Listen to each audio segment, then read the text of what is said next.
They say if you stare into the abyss long enough, it stares back. But what if it starts to write back? That's what brought me here, a string of nightmares I couldn't shake, and a therapist who insisted journaling would help. At first, it did. I wrote down my dreams as soon as I woke, just fragments, really. But then, one morning, I found a page in my journal I didn't remember writing.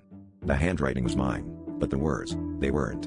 It described a scene, me, at the bus stop downtown, watching an old man drop his groceries, just standing there, not helping.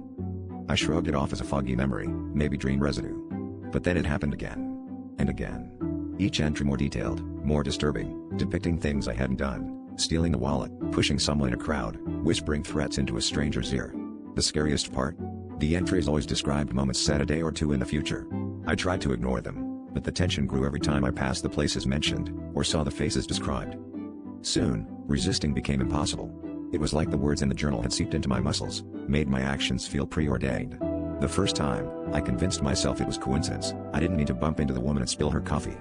But the feeling of familiarity was undeniable, the déjà vu tinged with dread. Each morning, I'd wake up to a new entry, describing, in chilling detail, the next awful thing I'd do. I started to dread sleep, terrified of what my own hand would write. Last night's entry was the worst yet. It described me, standing in front of my therapist's office, her keys in my palm, and a whisper in my ear I couldn't ignore. I'm reading it now, in the waiting room, my heart pounding as she calls my name. The pen is already in my pocket, and I know, somehow, I won't be able to stop myself. If you're reading this, check your own journal. Make sure the words are still yours.